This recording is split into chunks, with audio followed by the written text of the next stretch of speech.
Graça e paz, igreja. Vocês estão bem? Bem mesmo? Não senti muita firmeza, não. Que a graça do Senhor esteja sobre a sua vida. Amém? Aí, melhorou um pouquinho. Queridos, eu vou tentar não me empolgar. Essa semana eu passei uma semana bem complicada, com tosse, rinite, sinusite, todas as ites que você puder imaginar. Então eu quero tentar não forçar a voz para não ter uma crise de tosse aqui na sua frente, vai ficar muito feio. Então eu vou devagar, eu vou tentar não me empolgar, tá, irmão? Eu vou tentar.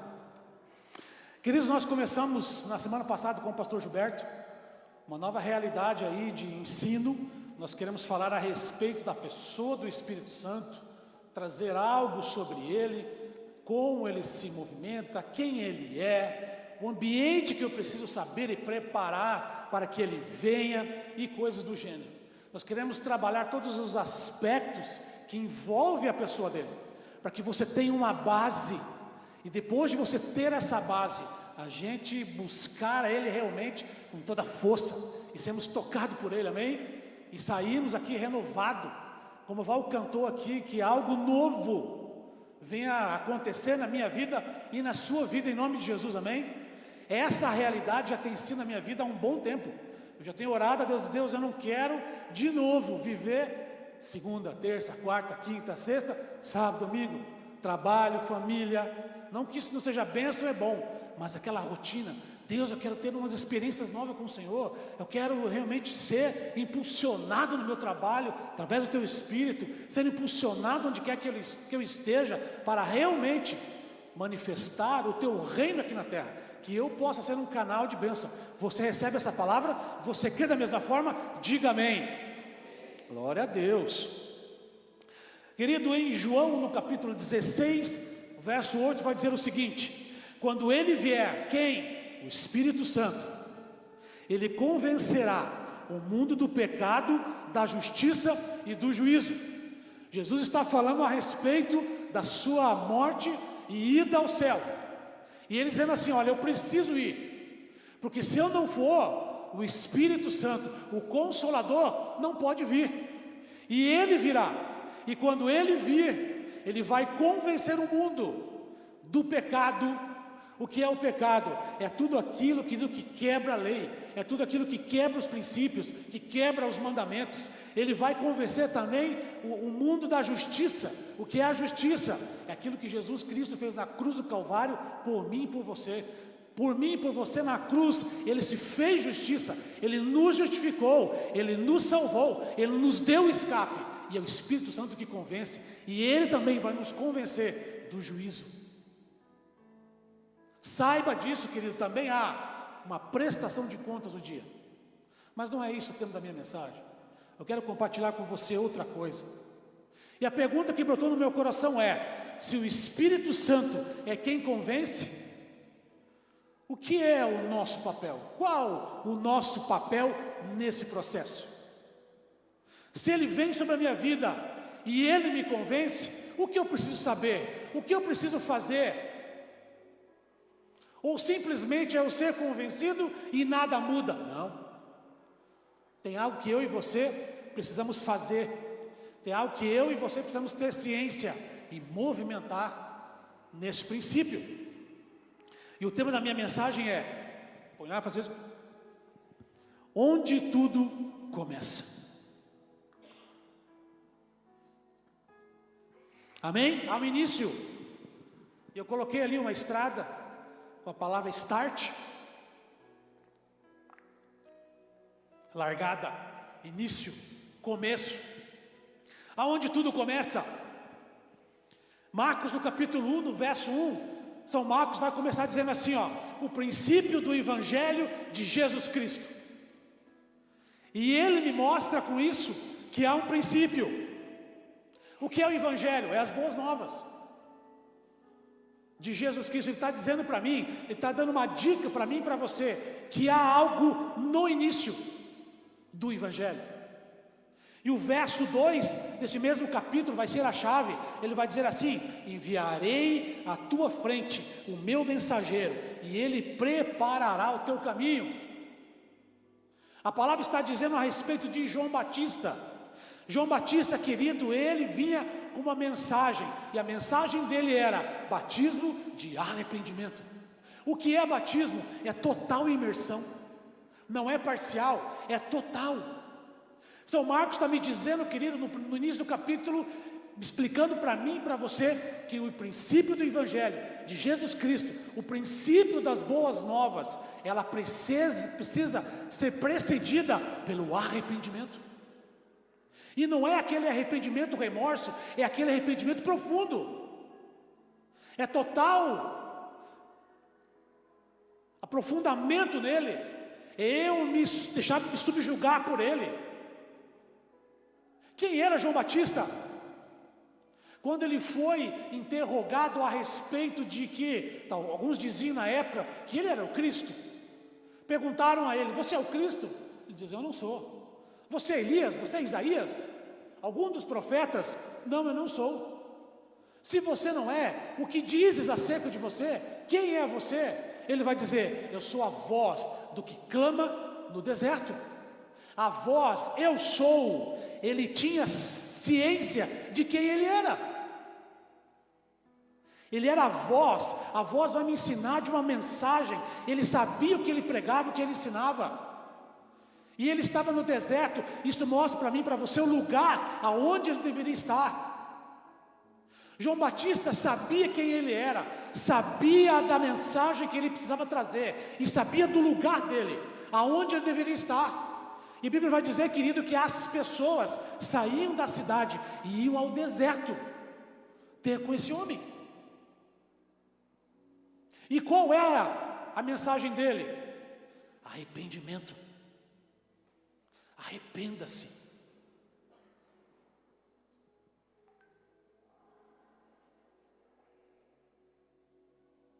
A mensagem de João Batista de arrependimento é o começo, é o local de início do Evangelho. Ninguém, querido, pode entrar em um relacionamento com o Senhor sem antes passar pelo arrependimento, experimentar essa ferramenta. Por quê? Porque é o início. A palavra está me dizendo isso, que o princípio do Evangelho de Jesus Cristo é o arrependimento. Olha as palavras de Jesus em Mateus 11:3, vai dizer assim: pois todos os profetas e a lei profetizaram até João. Olha que interessante, querido, Jesus não está dizendo que a lei e os profetas profetizaram até ele. Ele está dizendo que a lei e os profetas foram até João. Por quê? Porque a partir de João, uma nova aliança, uma nova realidade seria transmitida.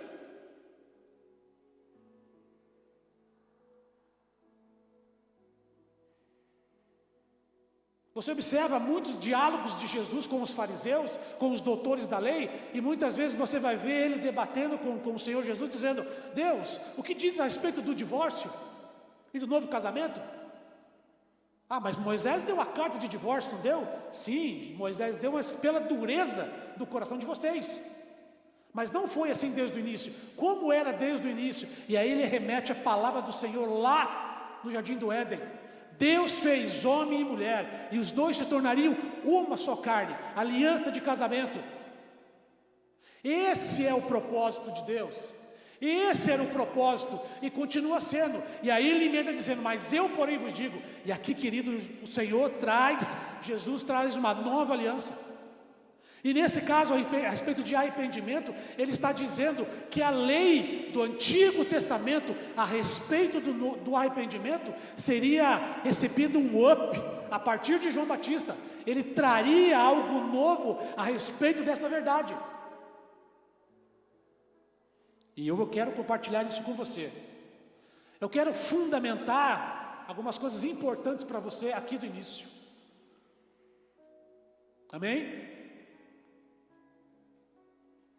Nesse texto, querido, e muitos outros, nós vamos observar a respeito da graça.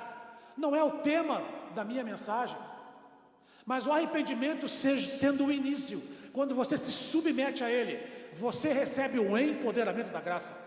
E a graça, querido, vem com uma força sobre mim, sobre você, para te empoderar, para te capacitar a vencer e viver uma nova vida.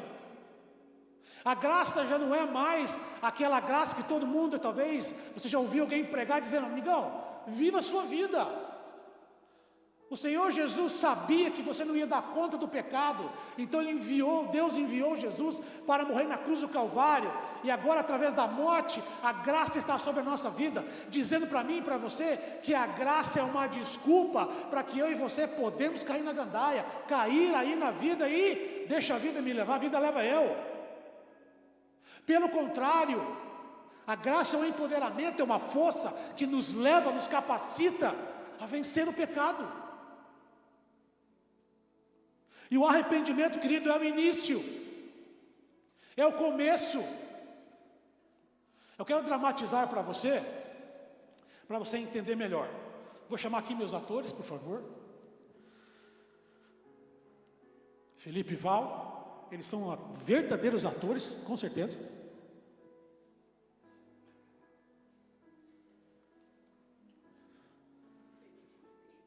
Tem problema. Gente, Felipe e Val, conhece, sim ou não? Muito bem, vamos lá. 5 minutos, irmão. Quem é profi faz ao vivo, amém? Imagine só, Valtiane Marques, conhecida como Val, e para os íntimos, Fofa. Fofa. A Val tinha uma adolescente, uma jovem, crescendo no âmbito de igreja, como qualquer menina comum.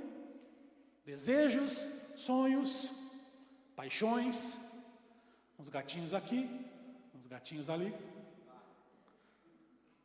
De repente, vindo de São Paulo, chega Felipe Maia, vulgo Menudão. Por que Menudão? Não se reprima. Quem é das antigas vai lembrar disso. Felipe vem de São Paulo, aí conhece uma igreja, começa a conviver no âmbito, músico, tocando muito bem, um menino inteligente, e está lá, Felipe e Val.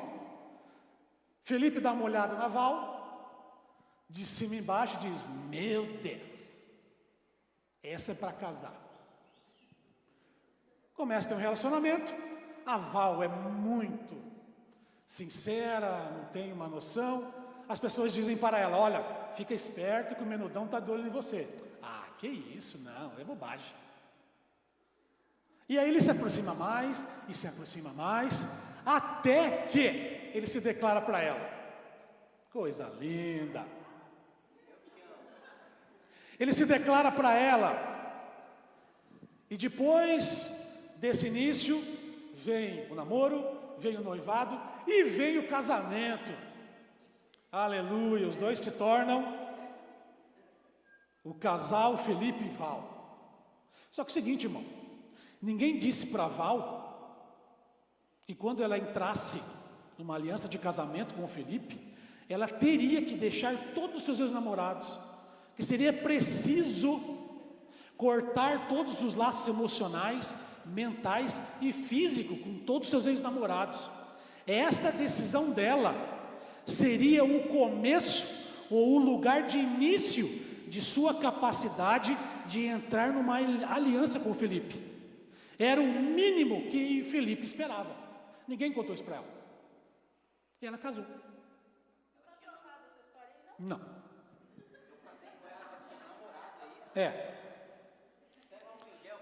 Vamos lá.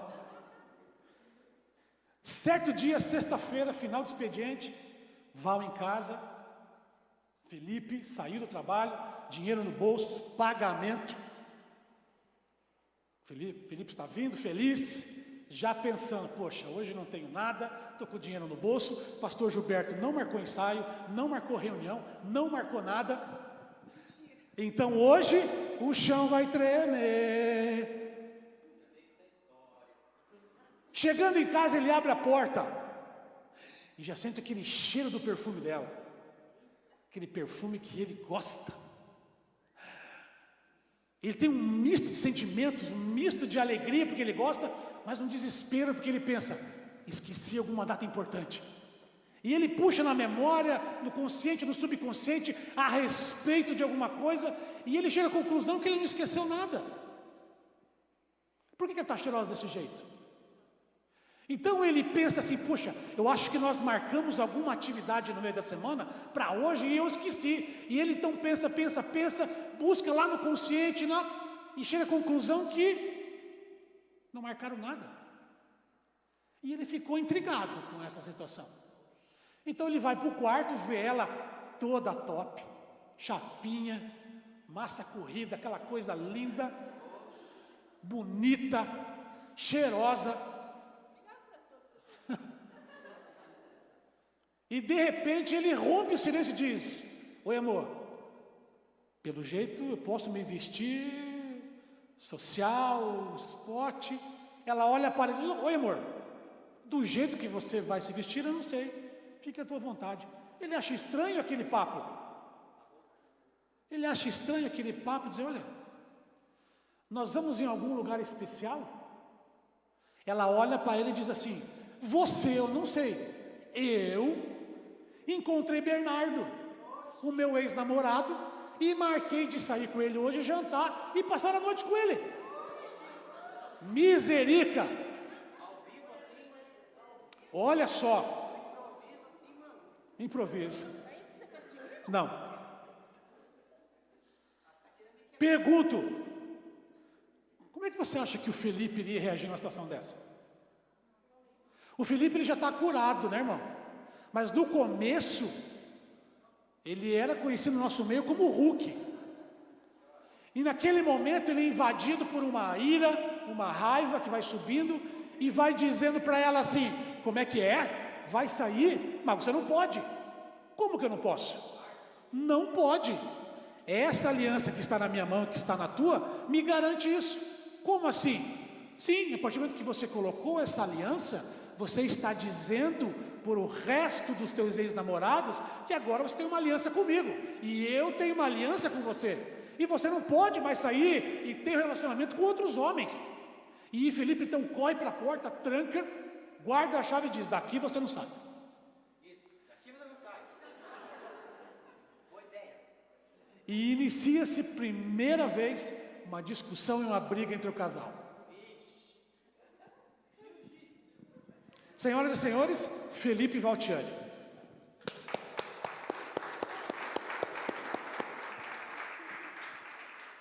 Tudo mentira, encenação, tá?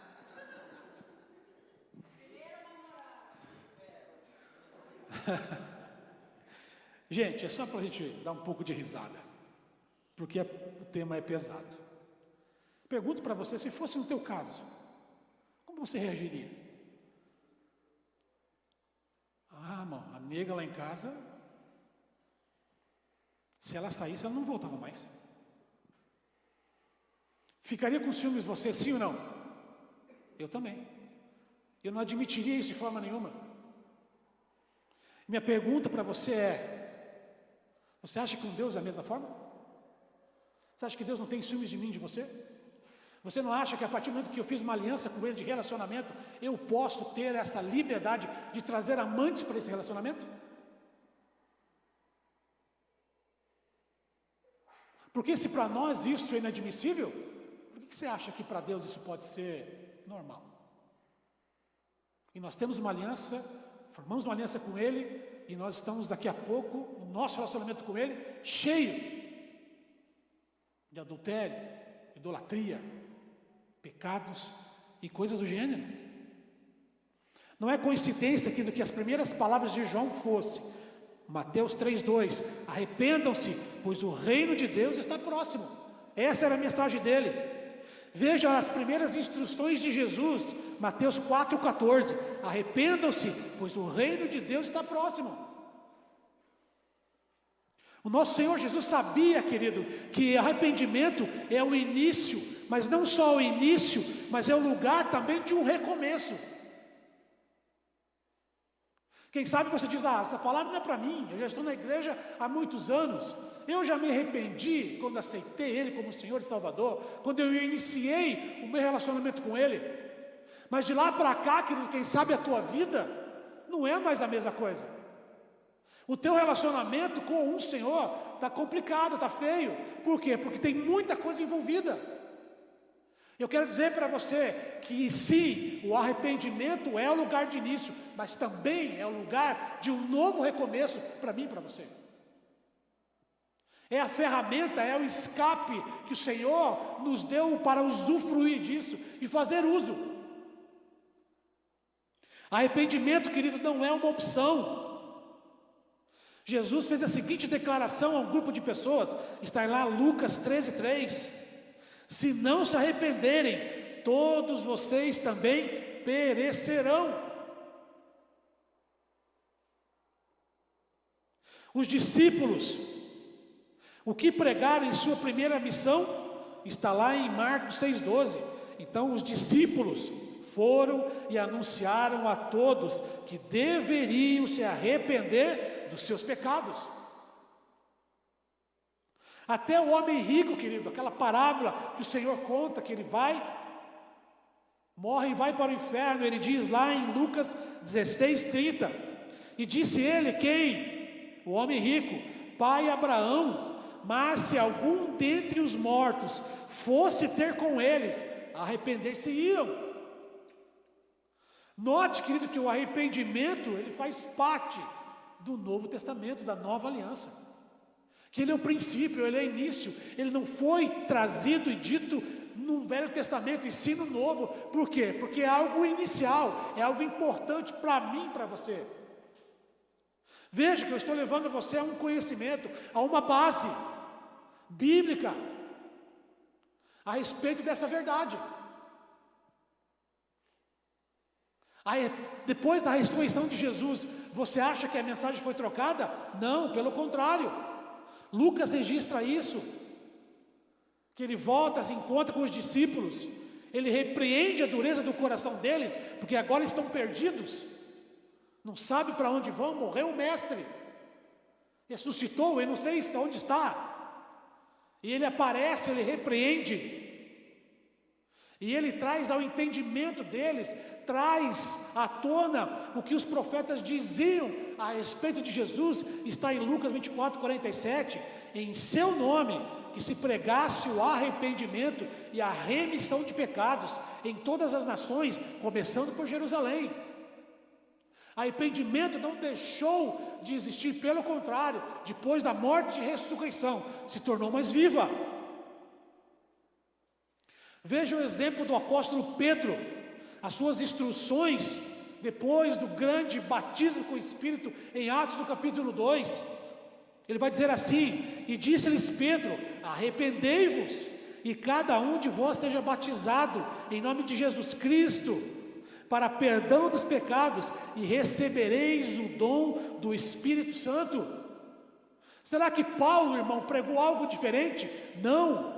Olha o que ele diz lá em Atos 26, 19 e 20, o que a Bíblia vai trazer. Por isso, ó rei Agripa, não fui desobediente à visão celestial, antes anunciei primeiramente aos que estão em Damasco e em Jerusalém, e por toda a terra da Judéia, e aos gentios que se arrependessem e se convertessem a Deus, fazendo obras dignas de arrependimento. Paulo de frente ao rei, você acha que ele alivia? Não. Ele traz a verdade, ele não esconde, ele confronta. Arrependimento. Se eu e você examinarmos a palavra e trabalhar e entender quais são os fundamentos, o primeiro que vai aparecer na lista está lá em Hebreus 6:1, dizendo: por isso, deixando os rudimentos da doutrina de Cristo, prosseguimos até a perfeição, não lançando de novo o fundamento do arrependimento, de obras mortas e de fé em Deus. O contexto aqui não é especificamente isso, mas note que o autor Hebreus está repreendendo, dizendo: olha, chega, né? Chega de leitinho. Vamos falar de novo dos rudimentos? Não. Vamos prosseguir na maturidade. Vamos ter que falar de novo do fundamento do arrependimento de obras mortas. Vocês ainda vão continuar com as obras mortas para ter que se arrepender delas de novo. Primeiro da lista, arrependimento. Não há, querido, como colocar fé no nosso Senhor Jesus Cristo, a menos que haja primeiro arrependimento da desobediência voluntária para Deus. Veja, querido, que o Novo Testamento traz uma série de textos falando disso. João Batista explicou, Jesus explicou, os discípulos, os apóstolos, falando a respeito de arrependimento. Coloca lá, Francisco.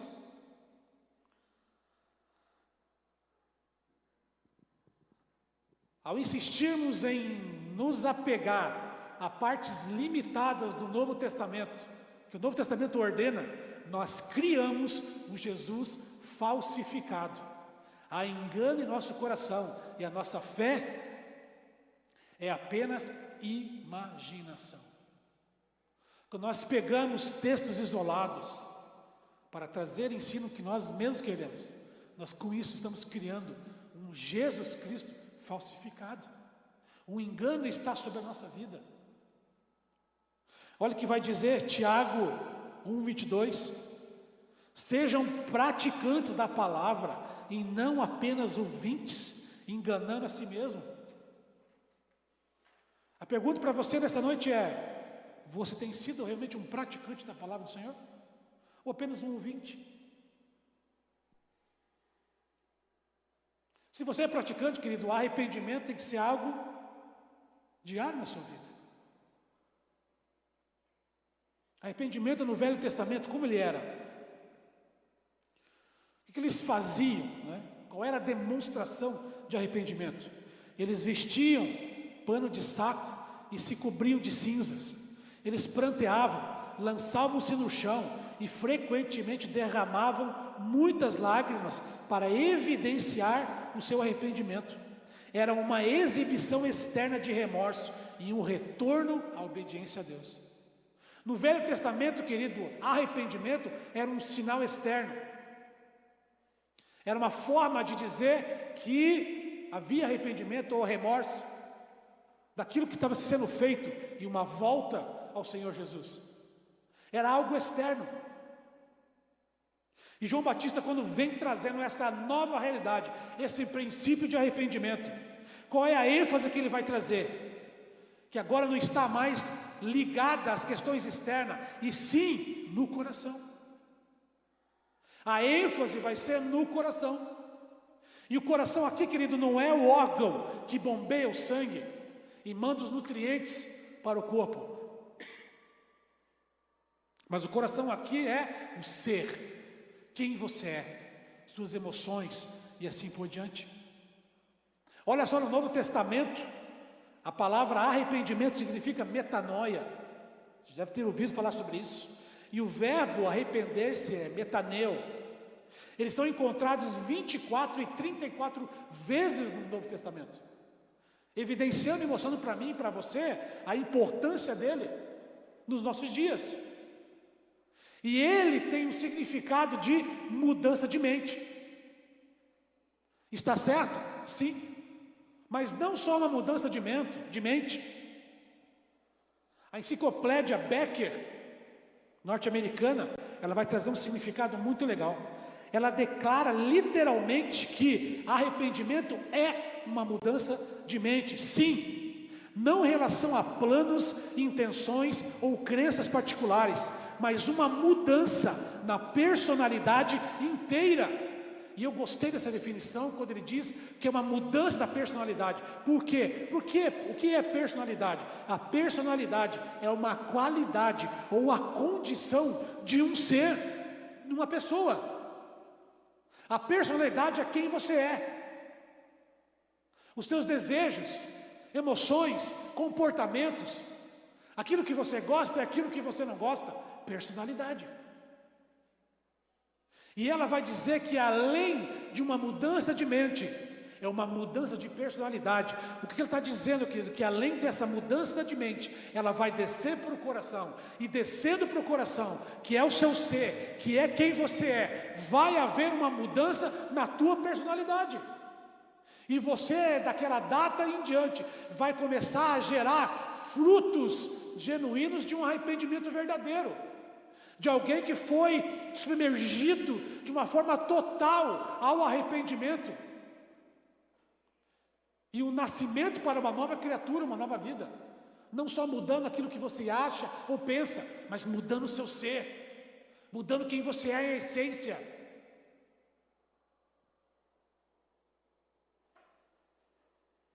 Olha só, mais um comentário vai dizer que arrependimento é um processo em que o indivíduo reorienta a sua mente, a sua vontade para longe do pecado, em direção a Deus.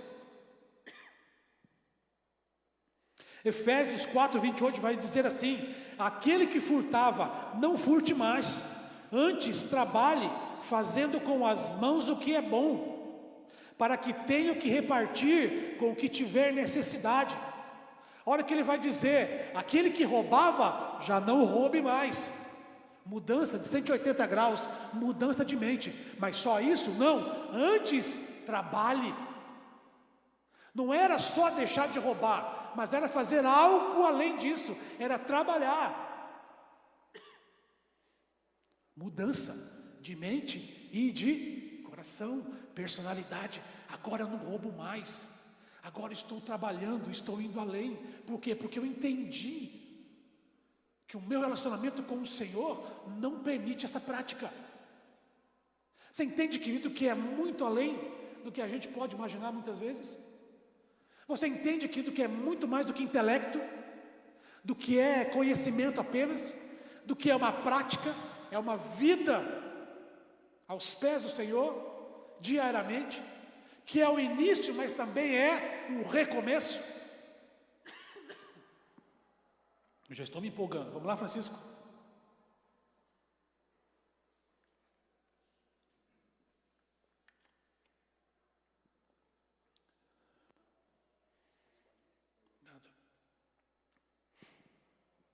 Olá, querido. Lembre-se, arrependimento certamente envolve a mente, mas vai além, envolve a nossa vontade e as nossas emoções, penetra na profundeza do nosso coração, onde somos firmemente persuadidos, desde o íntimo do nosso ser. Coração, querido, é muito mais do que só conhecer aqui, é viver aqui, essa prática, é entender a aliança, é entender que eu não posso trazer para esse relacionamento outros amantes, me envolver com outros pecados. Mateus 15, 19 e 20 vai dizer assim: porque do coração procede os maus pensamentos, as mortes, adultérios, fornicação, furtos, falsos testemunhos e blasfêmias. São estas coisas que contaminam o homem, mas comer sem lavar as mãos, isso não contamina o homem. O nosso comportamento, seja ele espontâneo ou habitual, origina-se nas partes mais profundas do nosso coração. E é necessário, querido, arrependimento de tudo isso que foi falado. Provérbios 23, 7 vai dizer: porque como imaginou no seu coração, assim é. Aquilo que você pensa, que você acha sobre você, é quem você é. Se fosse só uma mudança de mente, a Bíblia traria essa realidade. Jesus dizendo: olha, é só você mudar a forma de pensar. Não, querido, é muito mais profundo. É no coração, é mudança de personalidade, é mudança do ser, é mudança daquilo que eu penso, do que eu acho, é abrir mão, é se entregar ao Senhor de uma forma diferenciada, é submergir, é ser batizado nesse arrependimento e haver uma nova mudança. No final, quem sabe eu posso chamar você aqui para frente, você pode vir chorando, se entregar ao Senhor, mas a partir de amanhã vai começar a briga sua com o pecado. Porque não é só mudança de mente, é mudança de atitude, é mudança, é prática, é mudança do teu ser. Talvez você pergunte: eu não quero ser definido pelo meu comportamento. Mas lembre-se das palavras de Jesus em Mateus 7,16: por seus frutos o conhecereis. Porventura colhem-se uvas dos espinheiros ou figos dos abrolhos? Querido, você quer conhecer uma pessoa literalmente? Olhe para os frutos dele. Olhe para a prática da vida dele. Olhe o contexto dele no trabalho, no relacionamento em casa, na escola, no convívio dele, no futebol, onde quer que seja. E você vai perceber se realmente essa pessoa teve um encontro real com o Senhor. Põe lá, Francisco.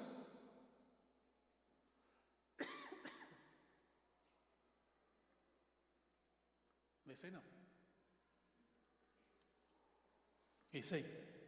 Olha só que na verdade nós somos definidos por nossas ações, não pelas nossas intenções. Tem um ditado que corre aí, né? Que de intenção o inferno está cheio. Infelizmente que você é conhecido pela tua atitude, pelas tuas ações, pelo teu comportamento. Querido, eu tenho esse tempo já preocupado um pouco a respeito da minha vida com o Senhor. Nesse mesmo capítulo, Mateus 7, ele vai dizer que muitos naquele dia chegarão diante do Senhor dizendo: Senhor, Senhor, em teu nome eu profetizei, eu expulsei demônios, eu fiz isso e aquilo. E vai ouvir da boca do Senhor: afaste-se de mim, porque eu não te conheço. Queridos, quero te dizer algo muito sério. Você pode ser reconhecido diante dos homens pelos teus dons e talentos. Você pode se tornar um cantor gospel, um pregador gospel, que está muito em moda hoje, porque você move nos teus talentos aquilo que o Senhor deu, porque os talentos e os dons são irrevogáveis, a Bíblia me diz isso. Mas muito mais do que ser conhecido diante dos homens, você precisa ser conhecido diante de Deus. E os talentos e os dons que você tem, isso não te faz conhecido diante dele. Essa é uma realidade. E isso tem mexido comigo. Eu tenho orado a Deus, Deus, eu não quero chegar diante do Senhor e ouvir da sua boca: afaste-se de mim, porque eu não vos conheço. Mas eu estive na igreja, eu estive no contexto, eu toquei, eu cantei, eu pulei, eu estava no culto de oração. Afaste-se de mim, porque eu não te conheço. O arrependimento, querido, é a humildade verdadeira. E a humildade, ela abre as portas para a graça imerecida de Deus sobre a nossa vida. Quando você se submete ao arrependimento, quando você se coloca à mercê dele, isso é uma demonstração clara de humildade a respeito da sua vida. Agora a pergunta que eu tenho me feito já há muito tempo: por que não vemos muitas mudanças na atualidade? Existe um grande número de líderes, pastores, de igrejas, que hoje eles têm evitado o confronto. Muitos dizem: venha para o Senhor. Está errado? Não. Mas muitos não contam e não falam até a verdade. E muitos querem muitas vezes você no contexto de igreja. Mas não tem como, querido, a partir do momento que você vem para o Senhor, você será tocado por Ele. Há necessário confronto, sim. Há necessário que você tome ciência da sua vida, daquilo que você tem vivido ou não. E é necessário que haja um verdadeiro arrependimento. Tem pessoas, querido, com líderes que são verdadeiros vendedores. Já passou por isso? Você foi comprar alguma coisa, o vendedor só te falou das coisas boas daquele produto. Olha, esse carro, ele é top de linha. Ele chega de 3 segundos a 0 a 100. Motorzão, olha o banco de couro. Esse couro aqui foi esculpido lá pelas velhas virgens lá do Egito. A roda é 22. O carro é tremendo, quando ele liga, ele ronca. Mas ele não te fala que ele faz 3 com litro. A gasolina é quase R$10 hoje. Ele não fala para você, querido, que o seguro dele nem tem, porque é uma fortuna, ninguém vai querer cobrir o seguro desse carro. O Evangelho hoje tem sido dessa forma. Venha para o Senhor e fique como está. Não fica não, irmão. Tem que ter confronto. Tem que ter presença do Espírito. Tem que ter uma nova vida. Tem que ter uma aliança com o Senhor, um compromisso com Ele, um relacionamento íntimo com Ele. Lembre-se, querido, que esses homens muitas vezes são legalistas. E o legalismo tem estado dentro da igreja hoje. E o que é que ele prega, querido? Ele não prega a compaixão, pelo contrário, ele prega a lei, a letra. Ele joga sobre a sua vida e minha vida um peso que nem ele consegue carregar. Legalismo, por quê? Porque ele não quer perder o dinheiro que você oferta e dizima naquele lugar. Porque ele tem uma estrutura para manter. Então não pode perder o dizimista que tem um valor significativo. E ele se torna legalista. Ele traz para você aquilo que realmente interessa para ele e não para você.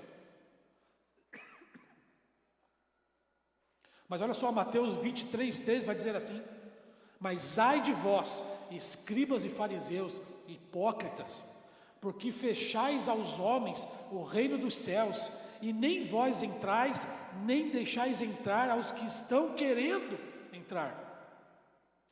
Hipócritas. E na nossa realidade, querido, hoje, atualmente, existe muitos dessas pessoas, legalistas, que só falam para você parte do Evangelho, parte daquilo que interessa para eles. Existe hoje no nosso contexto, querido, muitos desigrejados. Não só aqueles que brigaram, que saíram, que se decepcionaram, mas muitos, queridos, que foram feridos pelo Evangelho, por pessoas legalistas, por pessoas querendo dominar, querendo dizer como você deve se comportar diante de Deus, a não ser movido pela compaixão, mas ser movido pela lei, pelo peso, pela imposição, não te ensinando, pelo contrário, jogando peso sobre a sua vida. E você muitas vezes está preso dentro da igreja, e tem pessoas que não se submetem e saem, e muitos estão à procura de lugares aonde pode usufruir de um relacionamento com Ele, de pessoas que estão interessadas em você, não por aquilo que você tem, mas por aquilo que você é, por aquilo que você gosta, que você não gosta, pelas feridas, pelos traumas que você passou, pela mentira que falaram sobre a sua vida. A comunidade cristã Betesda, querida, é um lugar desse. Eu posso falar, porque nós temos essa preocupação de servir você e não simplesmente usar você, mas ser mordomo sobre a tua vida, para ajudar ao Senhor, ser canal de bênção na sua vida e alavancar aquilo que o Senhor tem definido para a tua vida. Arrependimento, querido, nós precisamos entender essa realidade. E qual é o padrão do céu? Existe um padrão? Sim, existe. O apóstolo Paulo vai escrever em 1 Coríntios 7,19: a circuncisão nada é, e a incircuncisão nada é, mas sim a observância dos mandamentos de Deus.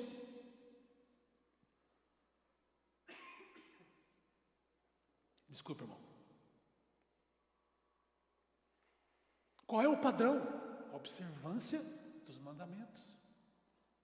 Uma vida persuadida pela palavra do Senhor, uma vida regrada de Bíblia, de oração, de relacionamento com Ele. Olha só que Deus ordena que o sexo fora do casamento não é apenas proibido, ele será julgado. Está lá em Efésios 5, 5 a 6, vai dizer assim: porque bem sabeis isto, que nenhum devasso ou impuro ou avarento, o qual é idólatra, tem herança no reino de Cristo e de Deus. Ninguém vos engane com palavras vãs, porque por estas coisas vem a ira de Deus sobre os filhos da desobediência. Hebreus 13, 4 vai dizer assim: venerado seja entre todos o matrimônio e o leito sem mácula, porém aos que se dão à prostituição e aos adultérios, Deus o julgará. Querido, como eu e você podemos saber dessas verdades e não vivê-las, não ensiná-las, não transmitir às pessoas que estão ao nosso redor, ao nosso grupo de liderança, os liderados, as pessoas que andam conosco? Como podemos saber dessas verdades e não falar, não viver? Ai, uma carne é fraca, é difícil. Sua responsabilidade, irmão. Minha responsabilidade. Considere aquele João Batista, os seus ensinamentos, o que ele fazia? Ele confrontava os pecados. Ele dizia aos acumuladores de riqueza que dessem aos pobres, aqueles que roubavam, que parassem de roubar, aqueles que intimidavam as pessoas, que parassem de intimidar, aos trabalhadores que ficassem satisfeitos com o seu salário. Esse era o confronto dele, essa era a mensagem, essa era a realidade. Ele perdeu a cabeça, ele foi morto. Por quê? Porque ele confrontou Herodes, que estava tendo um relacionamento com a mulher de seu irmão. E ele confronta, querido, independente de quem quer que seja. Ele confronta, e por isso ele é preso. E você sabe da história. A filha de Herodias dança, Herodes fica doido e diz a ela: olha, pede o que você quiser, até metade do meu reino. Desculpe. E ela vai até a mãe e Herodias diz: ó, quero a cabeça de João Batista numa bandeja. E ela vai e traz isso para o rei, e o rei infelizmente tem que fazer, porque ele falou, estava diante de homens e mulheres do reino, precisava honrar com a sua palavra. E João Batista então é morto. Mas ele não se afastou, ele não abriu mão, ele pregou aquilo que tinha que pregar, porque ele sabia quem ele era. Será que eu e você estamos dispostos a viver essa realidade da mesma forma? E muitas vezes eu me pergunto o que fazia de uma pessoa tão interessante assim, que as pessoas largavam quilômetros da sua casa para ir ter com uma pessoa dessa no deserto. A sua mensagem, irmão, a unção de Deus sobre a vida dela. Algo diferente que esse homem tinha era a presença de Deus, porque ele não barganhava, ele não brincava com o Evangelho. O Evangelho era certo, irmão. A porta do Evangelho é estreita. Acredite você ou não, Evangelho, meu irmão, não é brincadeira.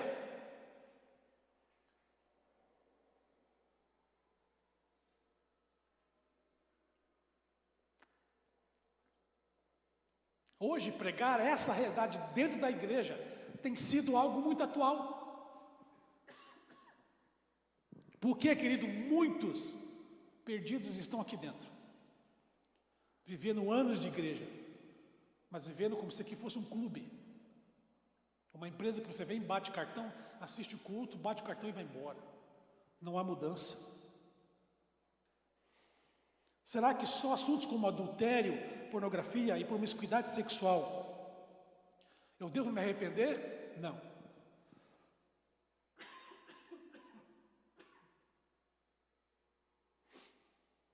Perdão, irmãos, agora te estou. Só um pouquinho.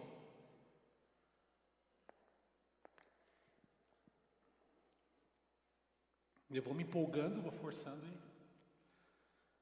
eu estou suando. Quero compartilhar com vocês duas situações da minha vida. Uma delas, maledicência. Eu vim de um contexto de igreja que era comum sentar numa mesa e falar mal. E falar coisa que não deveria.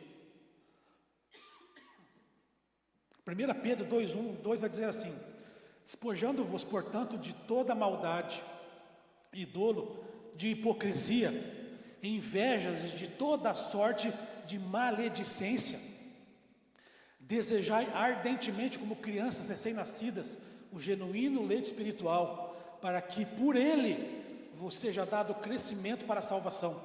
O que é maledicência, querido? Maledicência é você dizer mal ou falar mal de alguém. E eu vivia esse contexto de igreja, era natural sentar na mesa e falar do pastor, falar do irmão, do ministro, da irmã. Era algo extremamente natural para mim, até o dia que eu encontrei essa palavra, e mexeu comigo. Sabe por quê? Porque viver na maledicência, primeiro, é uma questão de falta de caráter. Se você pratica isso, se você vive essa realidade, é uma questão, querido, de falta de caráter. Segundo, quem está por trás da maledicência? O próprio Satanás. Paulo, com Timóteo, vai dar algumas instruções a respeito de algumas pessoas que estavam ociosas naquele tempo, estavam indo de casa em casa falar mal, fofocar, criar contendas. E terceiro, é uma prática, querido, que terá consequências. Salmo 140:11 vai dizer que o maldizente não se estabelecerá na terra. Isso é algo particular meu que eu estou compartilhando com você, algo que eu fui tratado e tenho sido até hoje. O Senhor tem me dito: se você não tem algo para dizer sobre alguém, não fale nada, cale a boca. Sabe por quê, querido? Porque a pessoa, quem sabe, não quer saber o que você acha dela, o que você tem a dizer a respeito dessa situação, se ela não te perguntou. Se você não faz parte do problema, se você não faz parte da solução, então fique quieto. Eu quero opinar para motivo de oração. Fofoca. Segundo, querido, que é algo que Deus tratou profundamente comigo: falsidade e egoísmo. Nossa, o pastor foi falso. Quantas vezes que eu abracei pessoas por uma situação de alegria e por fora eu estava sorrindo, mas por dentro, esse cara não tem condição disso, ele não merece isso, ela. E quantos de nós, muitas vezes, que tem essa mesma atitude?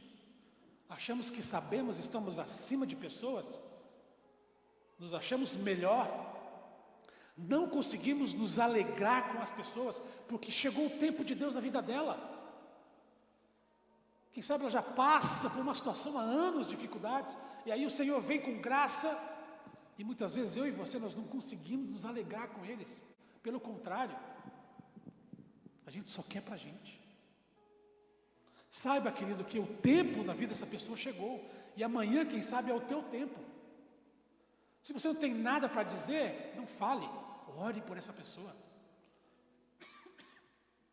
Ore sobre você, para que Deus mude a sua atitude, mude o seu coração, mude essa realidade na sua vida. E eu poderia aqui, querido, citar N situações: mentira, engano, roubo e etc. Já estou terminando, já vou para o final da meditação. Agora, querido, qual é o grande e verdadeiro problema de tudo isso que eu compartilhei com você? Está lá em Apocalipse 2:20, que vai dizer assim, mas algumas poucas coisas tenho contra ti, que toleras Jezabel, mulher que diz, profetiza, que ensina e engana os meus servos, para que forniquem e comam dos sacrifícios da idolatria. Querido, o grande cerne para mim desse texto não é a Jezabel e o seu pecado, mas a tolerância. Não que o pecado de Jezabel não seja importante, mas o que ele está chamando a atenção, que o próprio Senhor Jesus está chamando a atenção nesse texto, é a tolerância. Jezabel, querido, os grandes historiadores Vão dizer que essa mulher não tinha o nome Jezabel. E muitos dizem que, quem sabe, não era nem uma mulher, era um espírito, era um ensino da época, era um engano que estava sendo trabalhado em Tiatira. E o interessante, querido, que o Senhor começa a dizer: olha, eu tenho visto as tuas obras, eu vejo o seu amor, eu vejo a sua fé, eu vejo o seu paixão pela obra. Era uma igreja que estava avançando, que tinha situações boas, mas tinha no meio delas a tolerância a um espírito enganoso, a um ensino que era parecido com Jezabel, lá no Antigo Testamento, que levava os profetas, que levava as pessoas a um pecado. E aqui o Senhor Jesus está confrontando essa realidade, tolerância. E a palavra grega para tolerância é eao, que significa, segundo alguns comentários, ela pode ser expressada de forma positiva. Você permite, você admite, ou de forma negativa, você não proíbe, você não coloca um fim, você não previne. Tolerância. E querido, olha só, nesse contexto, o Senhor está falando sobre a liderança da igreja, mas eu posso aplicar essa realidade na minha vida. E a pergunta para você é: quanto você tem tolerado situações da tua vida da mesma forma?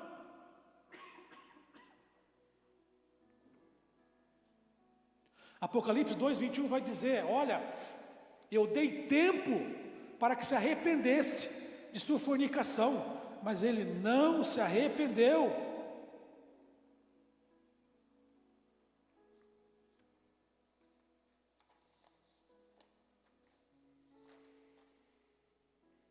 Imagine só, querido, você e algumas pessoas estando dentro de um edifício, e esse edifício pegando fogo, e você não faz nada para salvar a sua vida ou ajudar as pessoas a se salvarem dessa situação.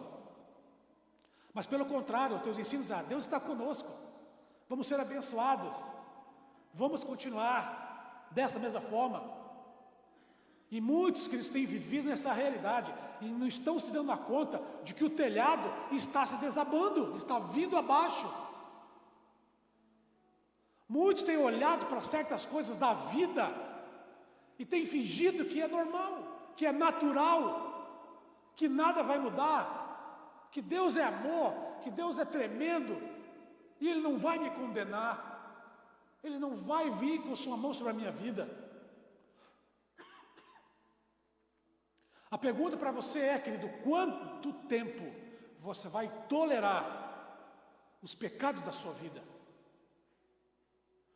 Semanas atrás o pastor Gilberto pregou a respeito de pertencimento.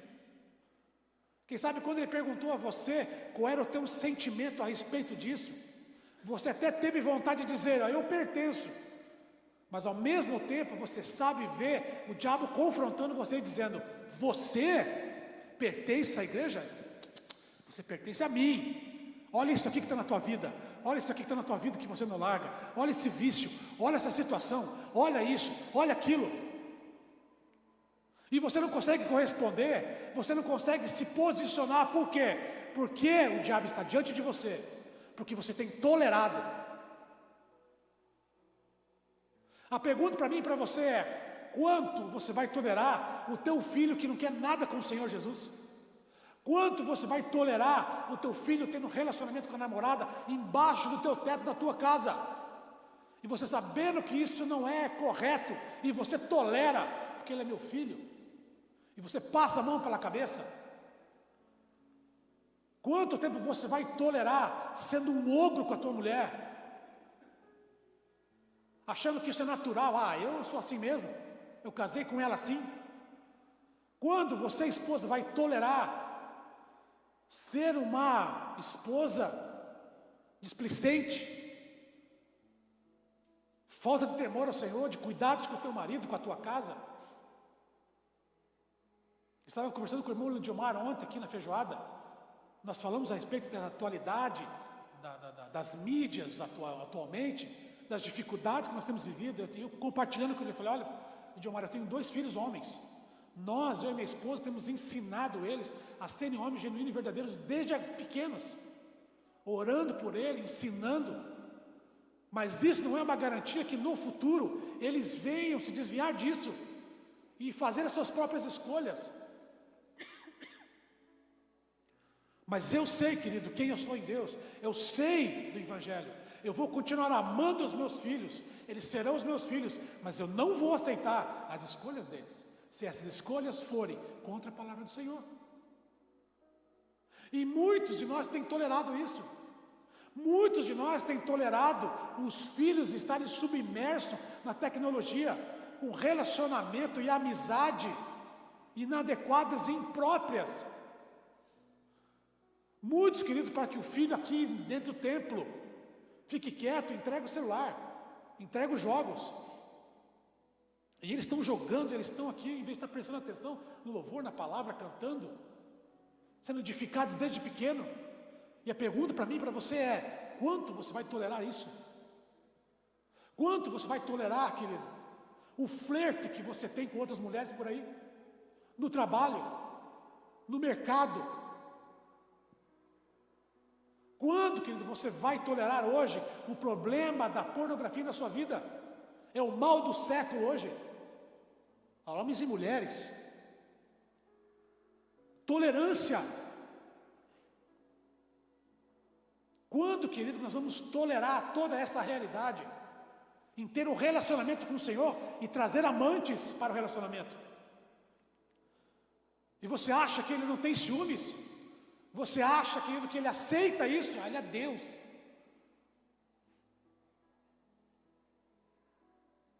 Põe lá, Francisco, para terminar. É o último slide. Mas existe uma grande notícia para aqueles que se arrependem, aqueles que agarram o seu espírito e as suas palavras. Eles receberão autoridade sobre as nações, a mesma autoridade dada a Jesus por Deus, querido. Apocalipse 2, 26 e 27 vai dizer assim: e ao que vencer e guardar até o fim as minhas obras, eu lhes darei poder sobre as nações, e com vara de ferro as regerá, e serão quebradas como vasos do oleiro, como também recebi do meu Pai. Lembre-se, querido, que arrependimento é o lugar de início, mas é o lugar do recomeço também. Quem sabe, querido, a tua aliança está quebrada, você sabe disso. Quem sabe você está aqui, querido, nessa noite, porque é comum para você, no domingo, estar na igreja. Ou porque você está na escala do louvor, da dança, ou na mídia. Você está aqui porque senão o pastor, na segunda-feira, vai te ligar. O líder vai te ligar e dizer: bonitão, estava onde? Mas o seu coração não está aqui. Quem sabe, querido, você tem vivido isso há muitos anos já.